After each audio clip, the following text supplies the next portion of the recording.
to do your work with.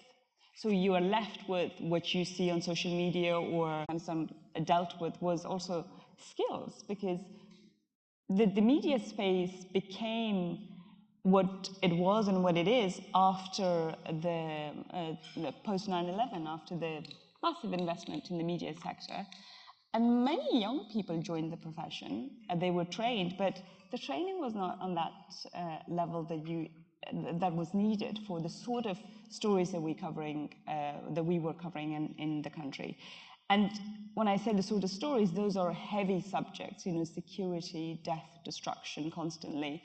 And the toll it took on individuals, the mental health toll it took on individuals was huge. So for those 4 reasons, it had been a very difficult environment to operate in. And it continues to be difficult, but there are stories of hope. It's not completely doom and gloom. There are good things that are happening. The media sector was Afghanistan's biggest achievement, or the post 9/11 government's biggest achievement. And to some extent, it is true. It allowed new voices to come through. It removed the gatekeepers, the traditional gatekeepers who were there to guard who could get access to platforms or who could say what. In the women, there were many women who came from marginalized communities. They found their ways to the media sector, and that allowed that democratization to take place in society that traditionally would not have been there had it not been for this massive investment in the media sector. So for those new voices, I'll always be grateful. And I continue to do that as part of my job, is to seek out new voices, to seek out diverse opinions and diverse perspectives, because as we have been talking, engagement is the way forward. And we always believed, those of us in the media always believed that it was a good idea in the long-term interest of the country that we seek out new voices and fresh perspectives so they can provide those solutions, as well as innovative solutions to some of the issues that Afghanistan was always dealing with and will continue to deal with. So I'll stop there. Thank you. Thank you. That was very precise and concise. Thank you very much. Ibraheem. Thank you. Bismillah ar-Rahman ar-Rahim. When we look at the collapse of the media,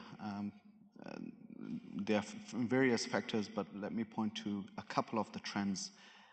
One was the immediate collapse of the media sector after the Taliban's takeover or after the withdrawal of the international troops. And in the 3 months after the Taliban's takeover, 43% of the media outlets inside the country disappeared. Out of nearly 11,000 journalists, only 4,300 remained, and 84% of women journalists lost their jobs as compared to 52% of the men. What drove this? I think there is a bit of conflation. Often we associate this collapse of the media with the Taliban's takeover, but I think it was equally driven by, first of all, the evacuations, because a lot of the middle-class Afghans, the ones who had the connections and the means to get out, wanted to get out. So that was one of the reasons why many journalists had the ability and the will to get out. The other was also the funding freeze.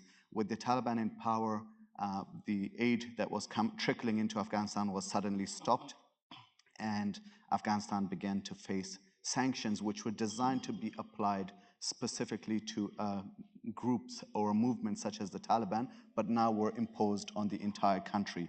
And because of those funding freezing, a lot of the media organizations that had been thriving due to the grant and the aid collapsed. That's one of the trends. The other aspect of this trend, which again gets conflated when it's often reported in the media, is the Taliban's restrictions on journalism. So the Taliban have employed various means of restricting journalists specifically. These include censorship, what kind of topics they can cover.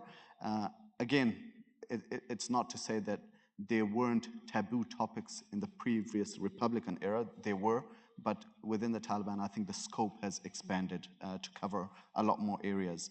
Also, the Taliban's treatment of journalists it can include arrests and assaults and arbitrary detentions, which has created a climate of self-censorship The Taliban have imposed dressing restrictions and other reporting restrictions on female journalists. And lastly, they have tightened rules around foreign journalists specifically. There is a lot of new rules and regulations and visa requirements for foreign journalists to be able to come visit and report from Afghanistan. Why are we seeing these restrictions? I think partly because the Taliban, like most political organizations, know the power of the media and they want to utilize it for their benefit. I think from the Taliban's perspective, it might be safe to say that they know the potency and power of the media because they were on the receiving end of it for 20 years. And now they want to utilize it to change their image and build a new image. And secondly, also there's a lot of, related to that, there's a lot of negative perceptions about the media within the Taliban's ranks and files. They are seen as collaborators of what they would term the foreign occupation of the country over the past 2 decades, and people who are still trying to engineer change, sometimes against them. So these are some of the 2 kind of broad motivations why the Taliban have been so singularly focused on restricting journalists inside the country. Before I hand it back to you, the floor back to you, let me talk about a couple of the trends that we're beginning to see. I think they relate to the past, but also to the future. One of those trends is the emergence of the diaspora media. It is true, as I said, that the media inside Afghanistan collapsed, but that at the same time we saw a spiraling and a sprouting of diaspora-related media or media outlets that were based outside of Afghanistan, and they have been able to continue reporting on the country. Now that, I would say, is perhaps a double-edged sword in the sense that they're able to report on a lot of the topics that media inside the country is not able to report, and that is a positive thing. But at the same time, because they're not present in the country, and there are reports of Taliban arresting people who are working for diaspora media because they don't have ostensibly because they don't have the licensing and whatnot, it also means they don't have on-the-ground presence and sometimes are not able to portray the nuances and the realities that are inside the country. Thank you. Thank you, Ibraheem. And the second trend that I think is not so clear-cut, but we're beginning to see very small slivers of this, is that with restrictions on journalists, we're beginning to see the emergence of a cotton industry journalism appearing. Now, this is something that has accompanied the rise of social media all over the world, I would say. But in Afghanistan, what we've seen, for example, is with restrictions on female journalists working in official media outlets, we've seen some of these journalists moving to cotton industry journalists. They've got YouTube channels where they're able to circumvent some of the restrictions that have been imposed on them. You'd often find female reporters, if we can call them that, looking at and they often look at apolitical topics, for example, Afghan cuisine or Afghan places or cultures and whatnot, but they're able to circumvent some of the rules. They don't have to wear the hijab rulings that generally apply to journalists, and they're able to present a more natural face of Afghan by speaking to normal Afghans across the streets. So I think that's a very unclear how much it will proliferate, but I think it's a positive sign in this broadly negative picture around the media. Thank you. Thank you. Thank you for those opening remarks. And Ali? You know, as someone who has lived and worked in Afghanistan for the last 10 years now, I kind of want to push back on some of these things. If I had to summarize the situation of the media in Afghanistan in one sentence, I would say it's not good, but it's not nearly as bad as it could have been. And I think that that's very important to keep in mind. You know, both my colleagues, whom I have immense respect for, kept talking about the collapse of media in Afghanistan. And thankfully, alhamdulillah, there has not been a collapse of media in Afghanistan. Media has been able to find ways to operate, maybe not to the extent that it did in the past, maybe with severe limitations, things that I have faced myself, but it is still going on. The fact that outlets like Tolo, Ariana, Shamshad still exist is a huge deal. In 1998, these things would have not been there. And at the same time, as Bahiss Saib said, you know, this idea of sort of social media and YouTube, I'll give you two examples. Once I was at the Ministry of Information and Culture, and I was like, where's the Rais Saib? I need to talk to him. And they're like, oh, Rais Saib is giving an interview to a YouTuber. And the workers in the office were like, why are there so many YouTubers now? And in my head, I was like, why is he giving an interview to a YouTuber, you know? And when we were in Herat for the earthquake, I remember there were these two girls in abayas, and they were just wandering around with like their phones and all that. And a friend of mine asked, I was getting footage of something else, and asked, are you guys journalists? And they were like, no, we're with social media, you know, whatever that means. But to say that, also to get back to this idea of the collapse, the economic collapse of the media is extremely important because within the first month or so, something like 100 media outlets closed down. And that was before all of the severe restrictions. That was literally a financial issue. And we're in Doha, given the current time, we gotta say it. The world can find money for Israel, but it can't find money for Afghan media, you know? And it's really sad because they're talking about freedom of speech and human rights and all of these things, which again, they make exceptions for some countries. But they're not providing the funding to these Afghan media outlets that could continue. With that said, there are restrictions. There are constant reports from the Committee to Protect Journalists, from Reporters Sans Frontiers, from Human Rights Watch, from the New York Times, from Amnesty, all of these outlets about abuse and detention of journalists. Obviously, the most famous case was Murtaza Behboudi, who was in jail for something like 280 days. Afghan French guy, within like 2 days of coming to Kabul, he was arrested. No one knows why he was arrested. I asked the Ministry of Foreign Affairs, they said, oh, well, we're not answerable to X, Y, and Z, only to the Afghan people. And I said, but I'm the Afghan people. I don't know your answer. I'm scared. You know, he said, why are you always so scared? Why are you so paranoid in Afghanistan? And I said, why wouldn't I be? You know? But despite that, people still manage to operate and the media is still functioning. It's still able to report on a lot of things. You know, we had an interview, a very famous interview with the acting Minister of Defense, Mullah Yaqub. I'm sure it was pre-screened, but if Tom Cruise goes on The Tonight Show, it's pre-screened, right? But the fact that he agreed to be in that interview, the fact that he agreed to have an all-male audience, and that they were able to ask him about girls' education, and then a week later, there was an all-female panel hosted by a female presenter on the issues of inheritance in Islam on Afghan television in 2023 is unthinkable. Because as I said, in 1998, you could have never imagined something like this. The Islamic Emirate has created systems for sort of like verification of journalists and getting documents, which by the way are like magic. When you present those, every door opens to you. It's a little bit convoluted, but if you follow the rules, it seems to work. And it's definitely meant to monitor you. They ask you to, everything you want to cover. And, you know, I'm like, well, what if a dinosaur is discovered in Herat? Like, I don't know, you know, what if a meteor lands in Helmand? How do I know what's in the news, you know? But you still send the list and you go through this process and you get a verification. But at the same time, like last year, I was essentially operating illegally because last year I was freelance, right? Now I'm the Asia editor at the New Humanitarian. I have an official gig. Before I went, I gave both my passports. I gave an ariza, how do you, like a document? It's a press card, is it? It's like a letter that you present to Like the a ministry. permit or something. Yeah, yeah. And I was like, here's everything. They're like, no, we don't give to freelancers. You need to go find someone to vouch for you. And I'm like, that's not how freelance reporting works. And so there are these other parts that they don't, for instance, saying like everything you want to cover while you're here. I don't know. Like I said, if a dinosaur is discovered in Herat, how would I know, you know? Or the earthquakes were a great example, although they lifted restrictions for that in Torkham, but still.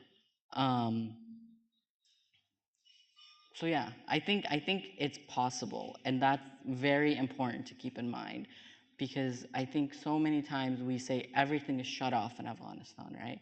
We say that nothing can be, the media is dead, or we say like women can't leave the house at all, they're locked up in cages and so on and so forth. And if we don't apply these nuances, we're taking agency away from the Afghan people and we're giving it to the Islamic Emirate, we're giving it to the Taliban. Because they're gonna be like, well, they think the media is dead anyway, so what does it matter if we, you know, tomorrow say everything gets shut down?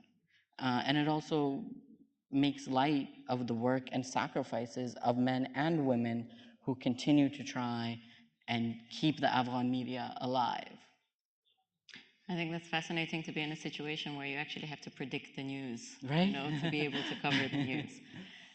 So Afghanistan has gone through so many changes recently, which must include the way that you work, the way that you operate. So Sana, I'd like to ask you, how has your coverage changed in the last couple of years? That's a very good question. And it's rather the nature of our work that has changed so much that then affects the coverage of Afghanistan. Number one, because of the restrictions that Ibraheem outlined, our office was evacuated. And most of our colleagues who were based in Kabul and in the provinces, they were evacuated. They're now in the UK. So that means that we don't have any local coverage in the country. And when you don't have local coverage, when you don't have local staff, you don't have local voices.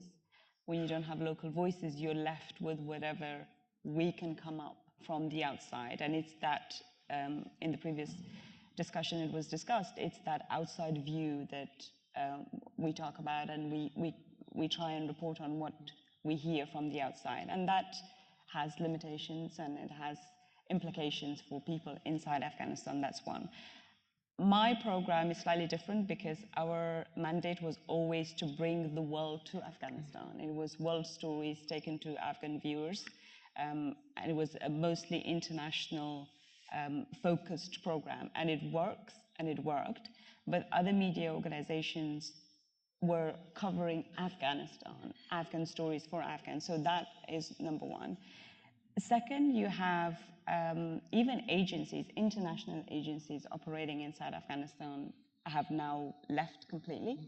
And that means that in the past, when we would, you have a system and you search Afghanistan, and agencies would file all those reports, whether it was earthquakes, whether it was the refugee returnees in Torkham and Ghulam Khan, which are two border crossings in different parts of Afghanistan, we would have pictures or videos or voices from those people. Now we don't do that because freelancers like Ali don't have enough people sponsoring him or permits to file for those agencies. And we in London or DC, which is where Voice of America, Bahiss organization, they work, or in Germany, DW, Deutsche Welle, in France and other countries where organizations for Afghanistan, we work, we don't get those pictures, so we don't tell those stories. And some people would say, well, what's the problem with that? There is a problem. The problem is that local voices beyond the corridors of power don't make it to platforms where they should be heard. And that plays a role in the marginalization of people, in the vacuum and the gap that exists between those who govern and those who are being governed. Right. And also in places like Herat and in Paktia, where the earthquakes happened, there were so many stories that could have been told, but we weren't able to cover them. One of the stories that comes out, and I haven't been able to verify this, precisely because of the reason and access to information, was that in the earthquake in Herat, Ibraheem would know more about that, there were the casualties, there were more female casualties than men. And one of the stories is that was because of Taliban's restriction on women, so women didn't leave the house and they were at home. Now, this is a story that goes around on social media, and it's a rumor. I have not been able to speak to somebody and verify that, to say, hey, first of all, tell us what is the number.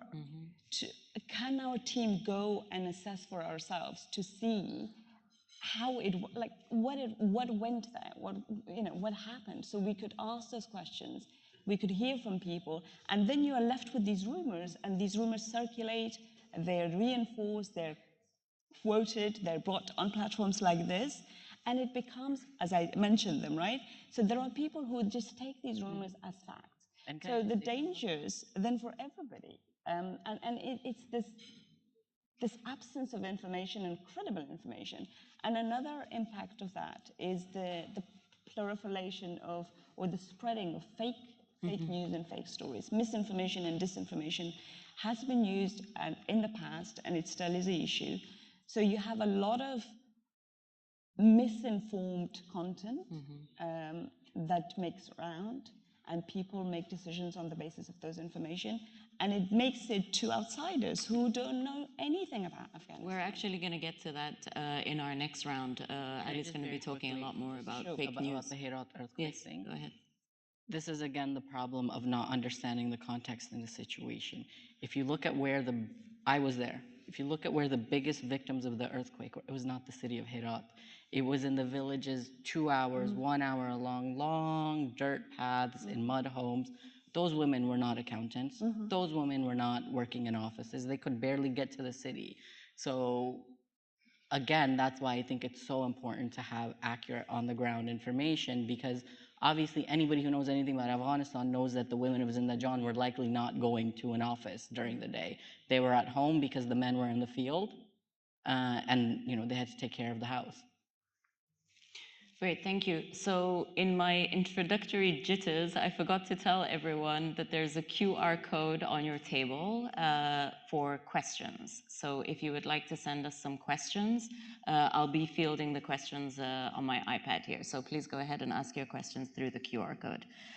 Ibraheem, can we talk a little bit about your personal experience? You're on the ground, you're conducting research on Afghanistan. Can we just hear a little bit about your personal experiences? Sure, I'll try to keep it brief, as I'm not good with speaking about myself, but I think it's worth pointing out that I'm not a journalist per se.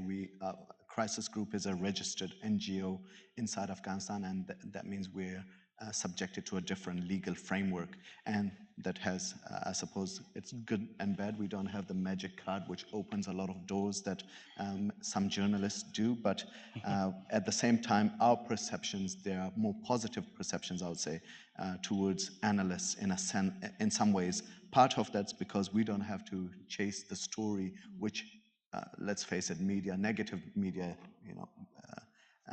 gets attention, and I suppose we are naturally inclined towards chasing that, and a government obviously would prefer positive media about them rather than all the things that are going wrong with the country. They also, I think the Taliban have this idea about especially foreign journalists, and I come under the foreign analysts category, so hence why focusing on foreign journalists. I think they have this perception about foreign journalists that they don't take the time to come to Afghanistan, do the research. They come once a year in August every year to talk about how bad things are, the next anniversary of the Taliban's takeover. And this August, I think, again, I would invite Mr. Latifi and Ms. Safi to speak to that. But my perception was that there were severe restrictions against foreigners coming into Afghanistan and reporting about the second anniversary of the Taliban's takeover, precisely because they saw the first anniversary, what the coverage would look like. With us, I think we are in a fortunate position where we are able to take our time and speak with different stakeholders and write long, lengthy, boring reports that nobody reads, but where we get to cover different perspectives, and that in some ways shields us from accusations of misreporting and whatnot. I'll stop there. Thank you. And Ali, can we just go back to the question of fake news, misinformation, disinformation? You must deal with that a lot. It's a massive problem, and obviously, given what's going on in Gaza right now, we can see how bad misinformation can be, right? The whole beheaded baby story, whatnot.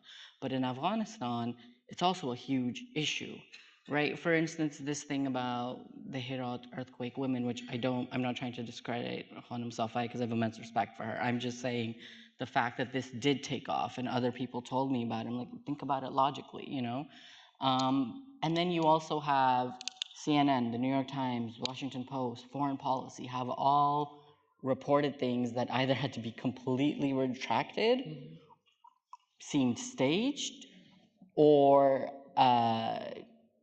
were highly doubtable, right? Like just highly questionable. And it just seems like this notion of checking your just basic again, as Sana said, basic journalistic integrity, even amongst these major media outlets, seems to have gone out the window. And then that creates a problem for us inside the country. And then you have the even bigger problem of these so-called exile media. I was on an online conference with people from these exiled media outlets, and they very clearly said, oh, we don't bother talking to the Taliban because they lie.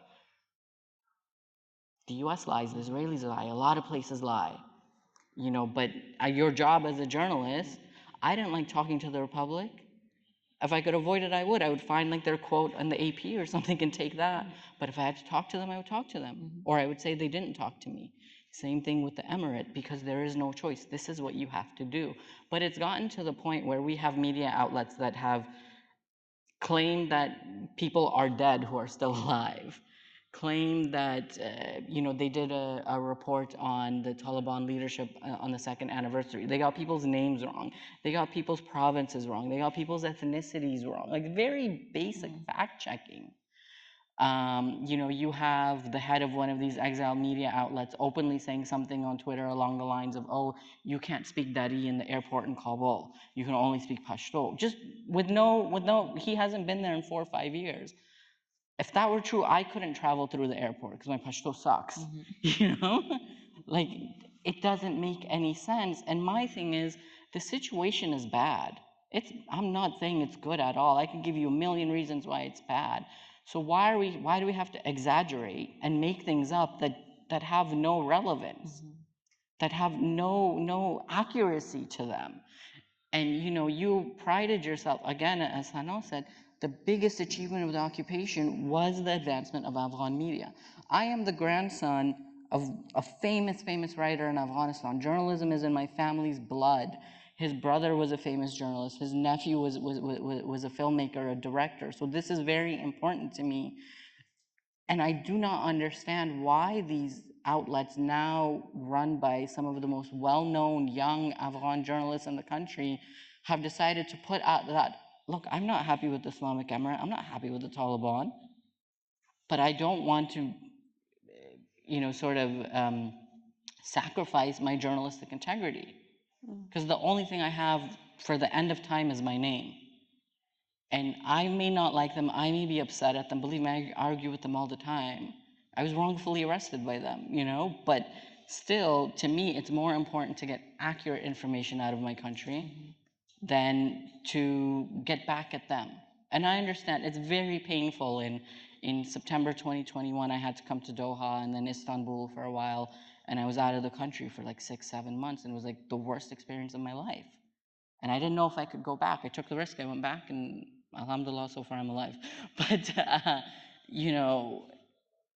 to me, what is important is having the privilege that I have with 2 passports is doing my job, putting the information out there, and more than anything, telling the people's story. I really don't care about, look, the Republic, there's all kinds of questions about their elections, right? They definitely didn't represent the Afghan people. These guys don't represent the Afghan people. In one day, the entire country changed, right? In my parents' lifetime, I was in Turkey during the coup attempt, and they're like, oh, don't worry about it tomorrow on the radio, because they were used to all of this. In my parents' lifetime, there's probably been 5 or 6 regime changes in Afghanistan. So what should be important is obviously your reputation, but also the people and telling their stories. You can hate whatever government. I certainly do not like the Republic, and I certainly don't like these guys. But to me, what's important is telling the story of the people. Can I just jump in here? I don't want this session to become an Afghan on Afghan session. I think there are valid points on all fronts. The diaspora media, they cover it, but they truly feel that if they had access to information, if their requests were met by the authorities, if they could be given the same opportunities, not just the same opportunities that they had in the Republic, even a 1% of it, then they would spend their time, because there is a shortage of resources as well. Then they would spend their time and tell those stories accurately. I don't believe that, or I try not to believe that everything is done deliberately. I don't think that's the case. I think mistakes happen, and it happens because they don't have access to those very vital information. The new outlets that have sprung up after the Taliban takeover, they had to come about because there was a complete absence of the Afghan narrative, the Afghan story. The stories were not coming out. And if I show you my phone, after the collapse, women and young women and men who worked with the security forces, they would send me voice notes, and I can play you one. For their safety, I'm not going to do that. The stories that were so horrific that I had to now pitch that and then explain to my editors to say why we need to pursue the story, and it would take a long time. There were stories that were really important, and people needed to tell this. And the authorities are not going to, of course, just give you a license to say, yes, you can come and investigate what happened with security forces. They're not going to agree to that. The Taliban are not going to. So the journalists are forced to find ways to tell those stories because there is a demand from the people who suffer on a daily basis. And another issue that is very important is that Afghanistan's population is estimated to be nearly 40 million. It's possible that all stories are true at the same time. You know, there are 40 million stories, and things happen. Things have happened to people. It's not a one template. It's not a blanket, all is rosy, or it's not a blanket, all is doom and gloom. There are nuances, and I think sometimes it gets lost, and precisely the reason we don't hear from those different perspectives is because there are restrictions, and those restrictions are making it harder for people to operate. The example of women, for example, right? They have been forced to now wear, it's full hijab. They have always had hijab. It was never like, they couldn't not have their scarves. They did. Now they have to operate with a mask on. Imagine how hard it is for a normal, in a normal society to have in a normal setting, but to then have the pressure of working under time pressure to a deadline, pursuing some very serious subjects, people's lives, and very sensitive issues.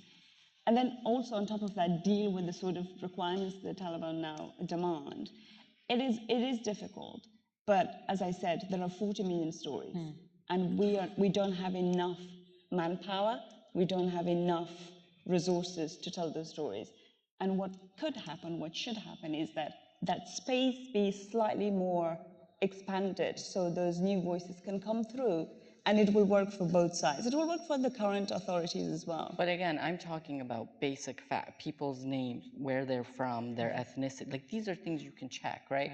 Or claiming that Mullah Baradar, who's deputy, what is he? He has a big role, right? Claiming that he's dying in a hospital in Dubai when he's sitting in a meeting, I can't remember, it was in Herat or Kandahar, or I'll give you an example, and this affects people's real lives, saying that the Turkish embassy shut down. I was sitting in a restaurant waiting to meet a source for a story. My cousin calls me frantic. Ali, is it true? I'm like, what? He's like, that the Turkish embassy shut down. I messaged the foreign ministry. They sent me a tweet showing the guy sitting with, I don't know, someone, the Minister of Defense, the Minister of Interior, in a meeting that very day. These things are extremely dangerous. If you don't know for sure. I was in the Al Jazeera newsroom when we first got the footage that Qaddafi was killed, right? We argued for 4 hours whether to say dead in quotes or to say dead. Until we finally verified. Because the argument was like, we're not going to kill the guy in quotes.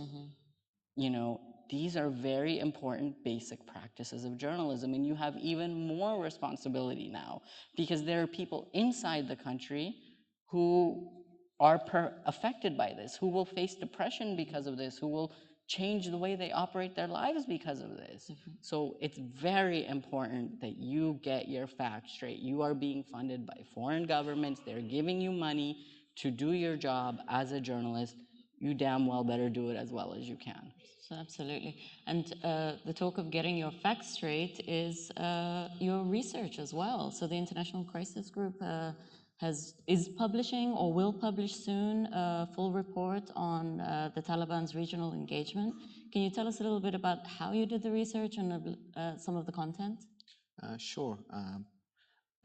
The project was envisaged in about mid-2022, and the reason for after the Taliban announced the reversal on the reopening of girls' secondary schools in March 2022, it became increasingly clear we were beginning to see a chasm in the international approach to the country. I think part of this was, and to link it back to our discussion, part of it was because of the media reporting. The media not only gets sometimes, some of the media, I'm not, it's a general statement, but I don't hope it's not taken as such, don't sometimes get the facts wrong. Sometimes they can manipulate or even launch campaigns against people who are taking a political stance. And we saw a very prominent example against an Afghan woman who came from Kabul to advocate for a position who was subjected to such a smear campaign.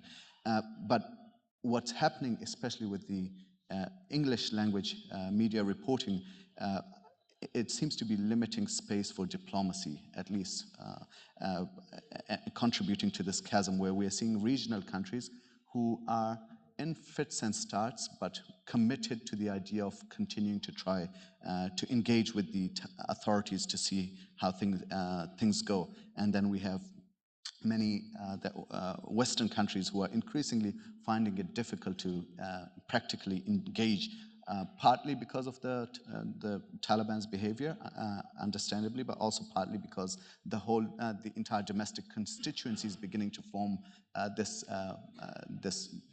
perception about Afghanistan comparable to North Korea and other regimes around the world that makes it difficult for diplomatic maneuver space. So we wanted to speak with regional countries to get a better understanding why they were going about it. And just a couple of quick anecdotes. When I was researching the report, I came across a report from Crisis Group in 2002, so about 21 years ago. The Taliban had collapsed and Crisis Group, not me, by the way, I haven't been with Crisis Group for that long, but someone had written a report about Central Asian countries that their issues with Afghanistan. And there was a quote there saying that Central Asian countries now believe that the approach of the 1990s of ignoring Afghanistan was not successful, and they will never repeat that mistake. They will continue to engage with the country regardless. And that quote kind of stuck with me. And the other anecdote is I was speaking with a regional diplomat who told us, look, we can't wait for Western sentiments to shift in favor of the Taliban. We're here in the front lines. We have basic issues we need to deal with, whether it's water, whether it's security, whether it's economy. So we need to continue to engage with the Taliban regardless. So I think that's the spirit in which we started the report. I'm very glad to hear, atypical of Crisis Group, perhaps I'm to blame, the report still hasn't been published to us, and most of it's my fault. I keep getting overtaken by events, and Crisis Group has a very tedious editing process that can contribute to it as well, but it was very encouraging to see that the UN taking a very similar, there was a realization, I think, internationally that the consensus we had around Afghanistan was beginning to fray and that we needed to do something to try to get all the different parties on board. And the decision by the UN Security Council to appoint a coordinator that has very recently, and in the last panel, we heard that the panel has already begun to make recommendations, and the report, I'm not sure if it's publicly available, but it seems to have been submitted. It's very encouraging to see that there is this collective endeavor going on and trying to find common ground on how do we take this issue forward despite the challenges and despite the calamities that we continue to face. Thank you, Ibrahim. I'm going to start taking some questions from the audience. We have a few questions here and a couple on the diaspora media. I see you laughing. So everyone has something to say positively or negatively, and how is it helping or hindering news from or on Afghanistan? Well, first of all, there are different diaspora media and their funding models are different and their operational mandates are different. So you have the likes of the BBC, which is a public funded organization. It's funded by the public. There's a license fee and that goes to the BBC and that's how they're funded. So it's a publicly funded organization and that's how they work. The Voice of America, I'm not sure what their model is, but as far as I know, the funding is Congress, Congress approves their funding. Then you have the new diaspora media. Those are the ones I'm talking about. Sorry? Those are the ones I've been talking about. Exactly. The new diaspora media that came, that were established after the takeover, from what I hear, some of them are funded by regional countries, including Afghanistan's long-term supporters in the past, but now they're changing or they're shifting their policies. I'm not going to name them. I've also heard rumors that there is a partnership between different foes and friends. They fund others, but there are also organizations that are funded by private donations, and that if you go to their websites and their information, their about page, you should be able to see who funds these organizations, and then that tells you a lot about what they do. So those are different, and all of those organizations will have their, their own, I guess, their own reasons and agendas and line of work, and what we have in the BBC, we also have the media guidelines. Their media guidelines will be different. So and I think there's on the part of the current authorities in Afghanistan, there's a lack of information about who these media organizations are. And just the same way as others make the mistake of treating the Afghan diaspora as a monolithic group, or the Afghans as a monolithic group, or the Pashtuns as a monolithic group, the Taliban seem to be doing the same thing with the media organizations. They seem to think that it's a one group with, completely regarding everything that I just said. So I think there is room for both sides. And maybe, I guess, people in this room could even take that further. There's a lot of need for training, for the current authorities to be able to differentiate between what these medias are and what they stand for. I mean, our motto in the BBC is inform, educate, and entertain. And so far, we have been doing the informing and we've been doing the educating. Because of the funding reasons, we can't do the entertainment because times are tough for everybody. And our money comes from the public, and it's public. We are accountable to them at the end of the day. And everyone's being entertained on social media anyway. And habits of consumptions have changed as well. The audience behavior has changed. And these are the things that I think there's a lot to be done about. And I don't think there's enough dialogue, enough information sharing for people to have that perspective. Thank you. Ali, you laughed when I asked the question. No, because I wanted to make it clear. When I said, because they use the term diaspora media, I would call them, they call themselves media in exile. That's specifically what I'm talking about. I'm not saying the BBC or VOA or whatever. That's a completely different model. They have standards,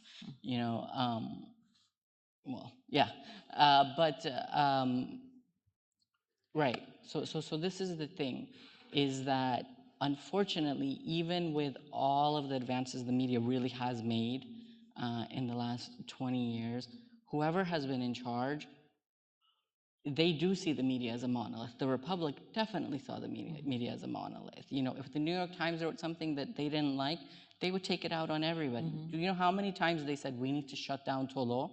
They hated Tolo. There were people who came from Norway and the US and Canada and whatnot who would tell me there's too much freedom of speech in Afghanistan.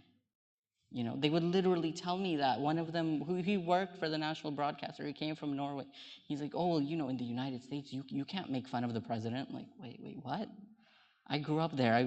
Through I don't know how many administrations. Oh, believe me, they definitely make fun of them, right? So that is an issue always, that the government in Afghanistan, so whether it was the Republic and now the Emirate, they do not understand the role of the media properly, and they do conflate you with the others. They will say, oh, well, Amu said this, and International said this, and you're not them, are you? It has an impact on how we do our jobs. and it creates more suspicion for us.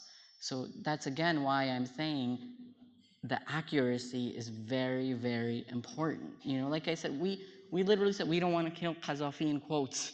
You know, that's the level you need to be at, because that is the impact of what you do. And we have a question here about how is social media transforming everything? How is YouTube, all the YouTubers that you mentioned earlier, how are these new forms of media changing things? Would you like to go? I'll prefer one of you guys take it. It's a tricky one. Social media in the past, and particularly under the Republic regime in the Republic, it was flourishing. It was people had access to it, and there was a sense of people can say anything on social media. The politicians would take their frustrations out, and to be absolutely fair, I liked it because it allowed people to express whatever it was that they could express. There was no sense of let's batter them for saying something. And it was important because, as we talked about in the previous session, there's so much trauma in Afghanistan, and part of it is because people have not been able to listen to each other. And another reason is people have not been able to talk about some of the sufferings that they endured. So social media was a way for them to just take that out. And it took the pressure away from the media in some sense. And it was, to be fair, it allowed, there was a two-way interaction. So they consumed the content, they commented, they critiqued, and they wrote us back. They even said, you know, this is rubbish, change it. That there was a good interaction. What happened after the takeover, because of the loss of purchasing power, people became poorer, and that meant that they don't have enough money to spend on internet. That then allows them not to have the internet, the connectivity that is required. And the only voices you see on social media so far, or to this day, are people who are either outside the country, one, two, are people who have the means to be, though the privileged few. I call them the privileged few. Not every Afghan, I mean, particularly if you're a woman, if you don't have the right education, if your priorities are different, you know, you're struggling to put food on the table, that is your priority. You can't buy an internet package to get on social media. Some people do, but so that has changed. And lately, what I've seen, this toxicity that on social media that you described, Ellie described, it is true, and it's on both sides. So I used to have groups on my Twitter account, and I would rank all Afghans. So it was the Republic. I've had them in the Republic group, and if they were young, you know, intellectuals and people who were engaged in spaces like this, I would have different groups. And that gave me an indication how much those people were. They were so apart, they couldn't, even back then, like there were disagreements, but now it has become a complete, I don't want to say war because it's just too much, but it's just so toxic that you can be labeled easily, you can be, so labels are problematic because just because I speak Pashto, I could be labeled as pro-Talib, Pashtunist, Pashtun supremacist, or, you know, this, that. The same way if, for example, a minority person is talking about Panjshir, then they would say, you know, yeah, he or she comes from that community. Just because he or she comes from that community doesn't really mean that they support what was going on, but they could be talking about what is happening, the realities of Panjshir or the Hazara community when they talk about their marginalization. So people have really lost that ability to listen to each other, and it has become toxic. And I think it's toxic because of the trauma that they have suffered. You know, their families are in Afghanistan, or others have lost their livelihoods and the means, others were killed. Now, you know, the individuals who were in the security forces, they suffered torture, imprisonment, some were killed in the most horrific manner.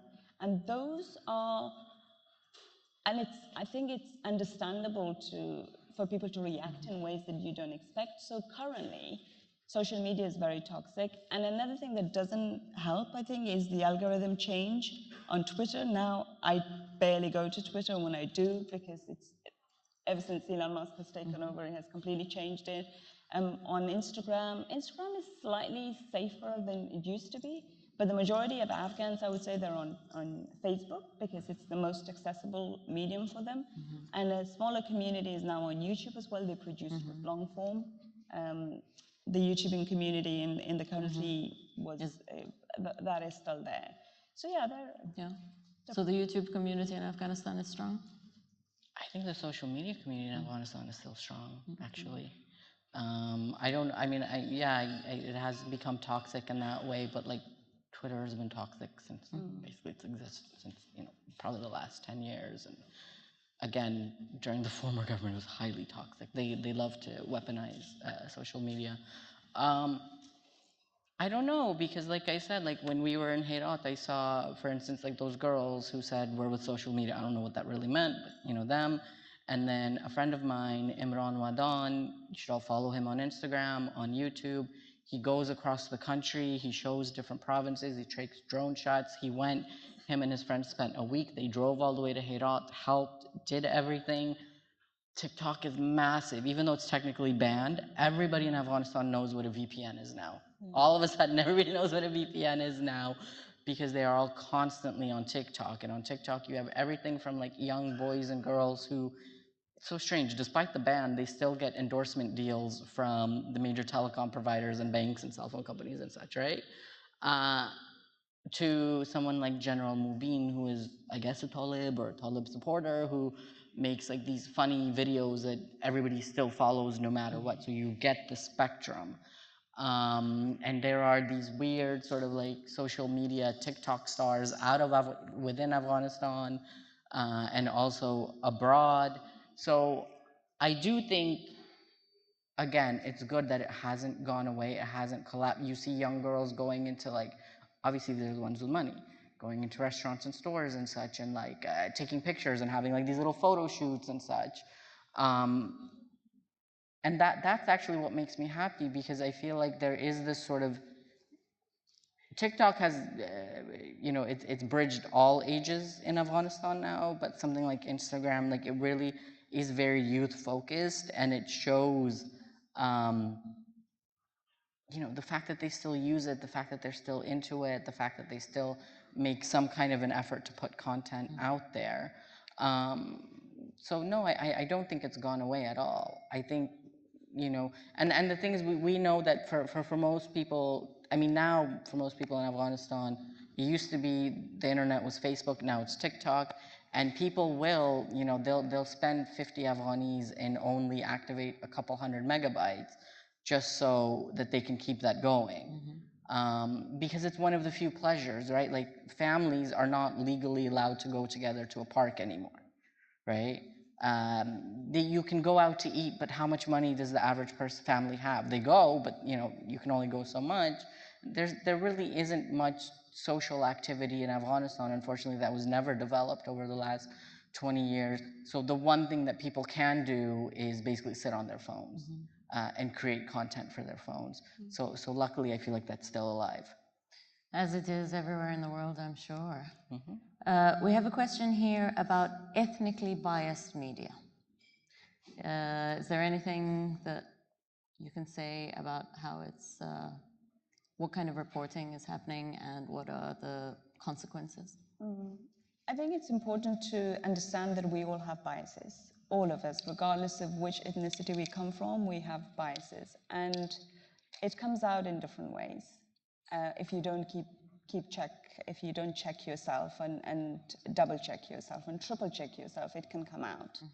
It requires understanding and a lot of work on your part as an individual. So that is there. Ethnically biased media, it comes back to the media ownership. In the previous regime as well, there were allegations that some media were heavy from one ethnicity or that ethnicity, and the storytelling then came from that prism, the prism of that media outlet, that ethnic group. In the past, what happened in the Republic particularly, strong men, mostly invested in channels of their own, and they had their own outlets. And that became a culture for some reason, which was weird, and I never understood it.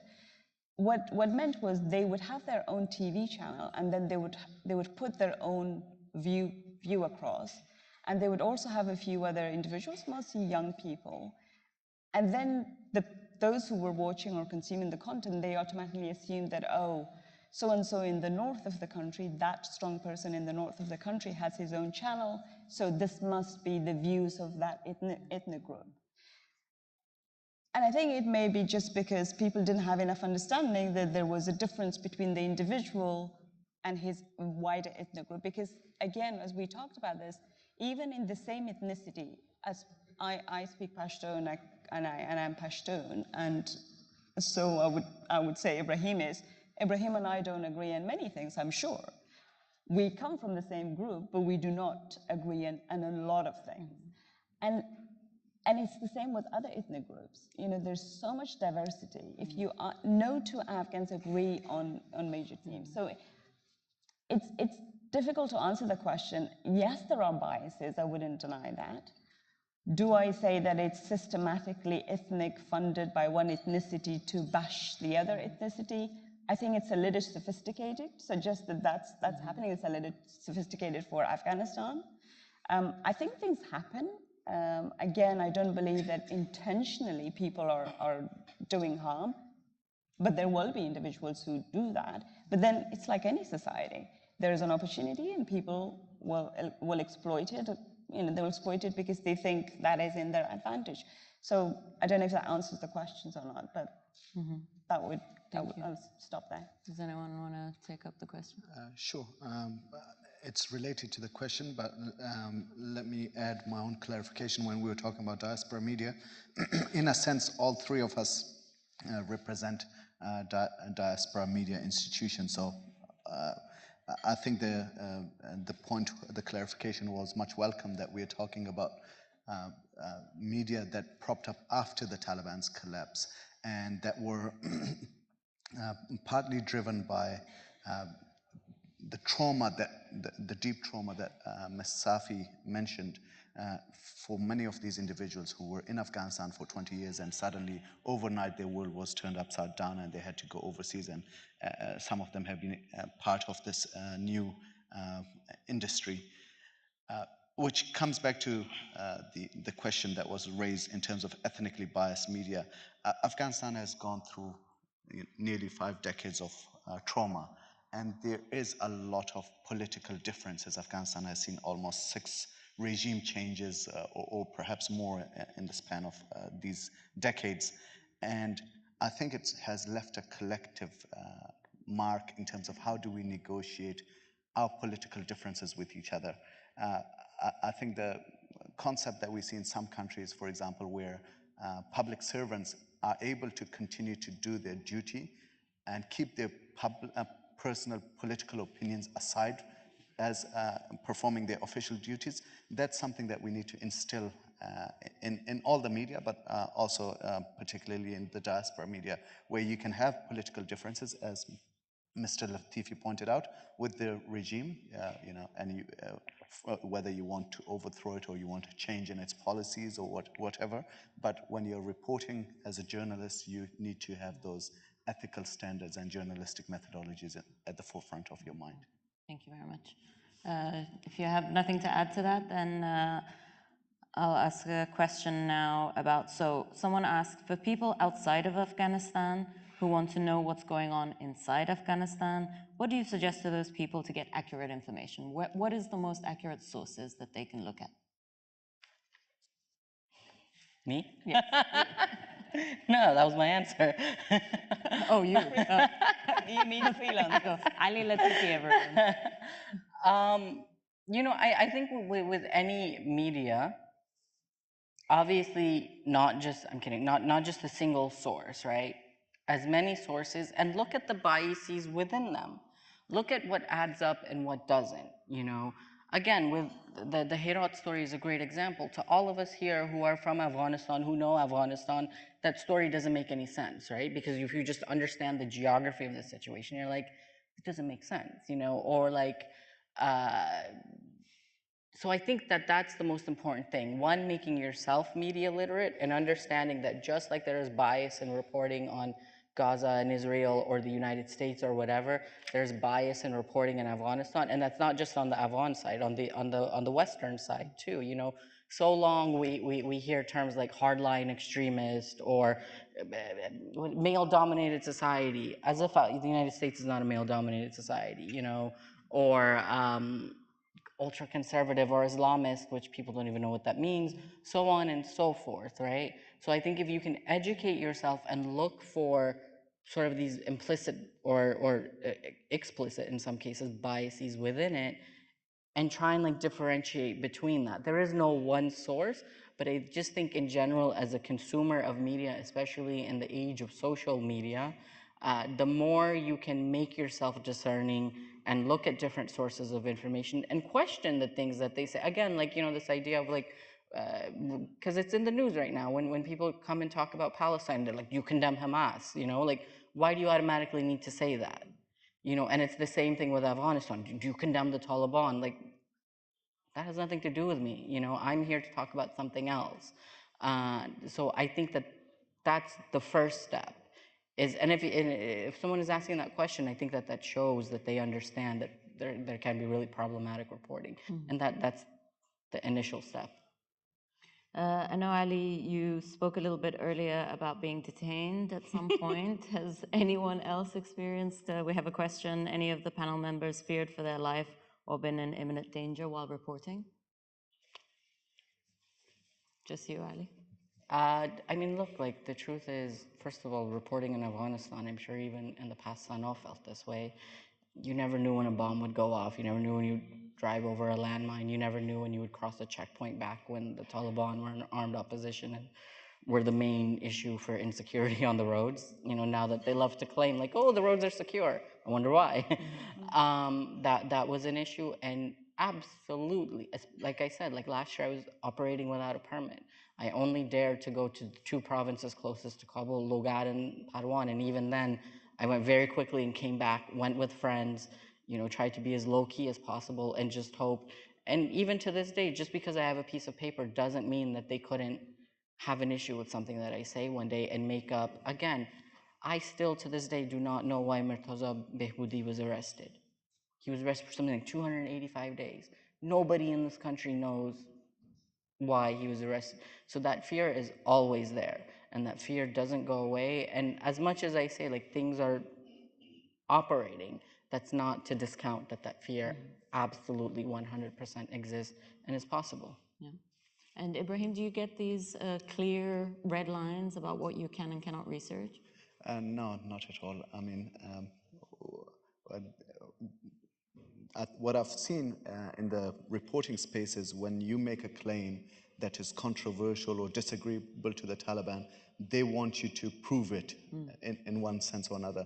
I mean, I don't know what their standard or threshold for proof exactly is, but in our space, as I said, we try to portray diverse, differing, disagreeing perspectives, and we haven't had any issues from the Taliban, or often it's an uncontroversial position when you're able to portray different. It's when you take a political stance on an issue which is disagreeable to the people who have authority over you, that usually you run into trouble. So we haven't really had those kind of issues. We have here a question for Sana. When was the last time you were in Afghanistan, and how has that either changed, challenged, or helped your coverage? I left Afghanistan in 2007.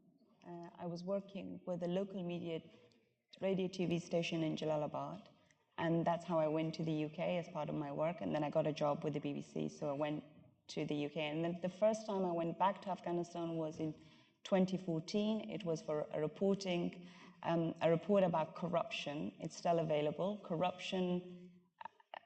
We had a series in wider BBC-wide series about, it was called Richer World, how the world was getting richer but also poorer. Some parts of the world was getting richer, other parts was getting poorer.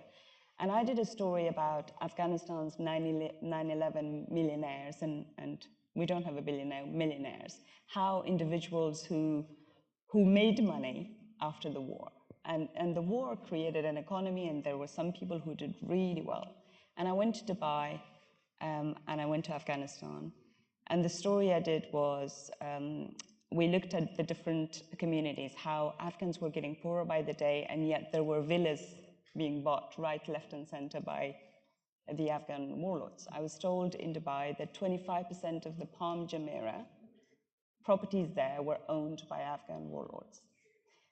And it was shocking at a time that Afghans they had barely anything to eat. And I went and spoke to these individuals, and the questions, I said, do you even have a connection with, like, do you even realize? And I know who those were because the way that they made their money. And that's when I felt a threat.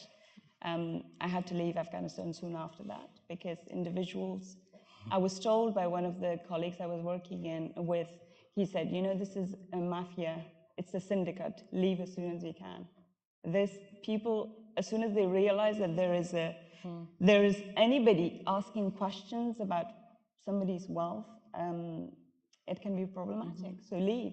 And it was a very, actually that was the second trip that I did, that was in 2015. The first one was in 2014.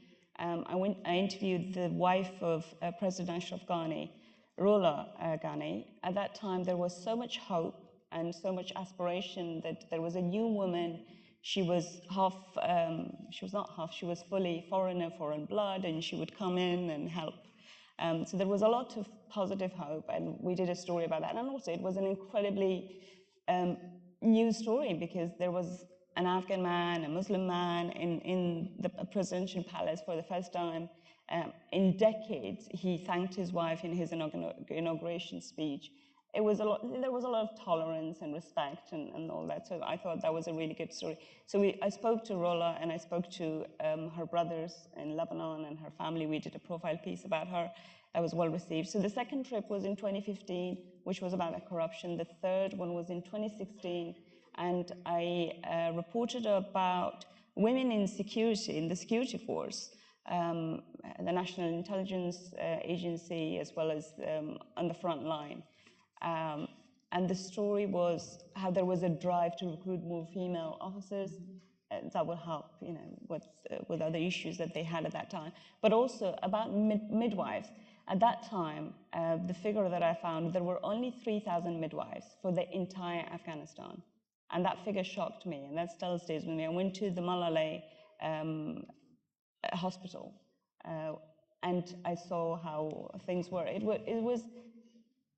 was a very sad time, but also there was a lot of progress that was being made in regards to reducing maternal mortality. So that was the story. How has my reporting helped or hindered?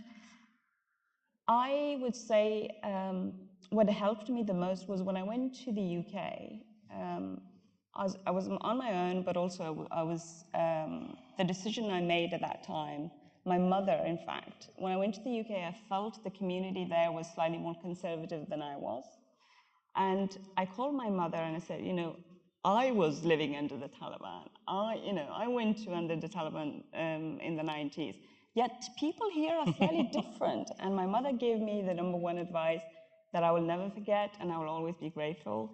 She said, try and keep a healthy distance with your community. Don't go too far that you're completely out of what is happening, that you completely lose, you know, who you are and your values and everything, but don't go too close that you become lost in the fog. And I thought that was because she realized that we were all traumatized by the war. And she said that was the best place for you. And that's how I decided that I would stay and work in the Afghanistan department.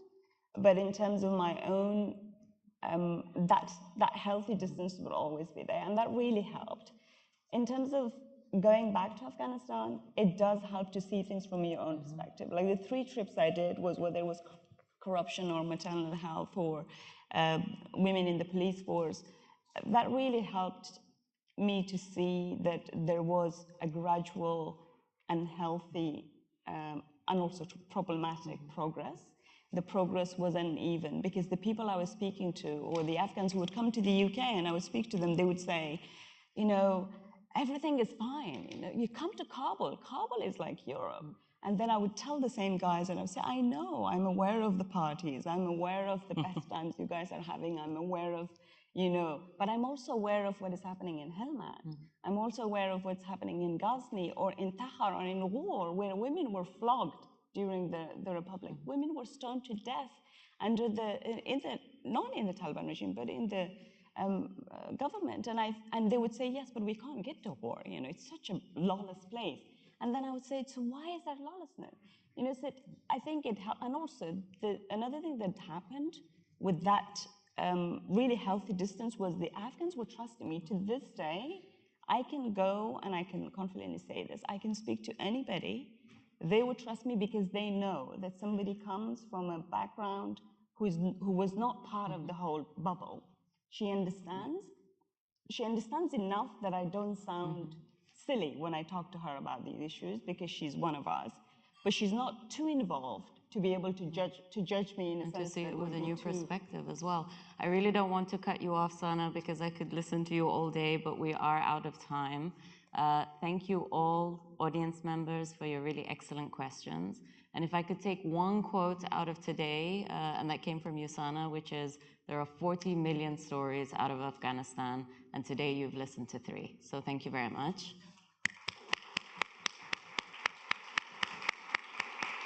Just a reminder, at 2:15, Georgetown University in Qatar students have a presentation upstairs, that's 1 floor up, and then we have lunch back here in this room. Yes, at 2:30? Lunch is now, and we reconvene at 2:30 for panels. Thank you. Thank you all.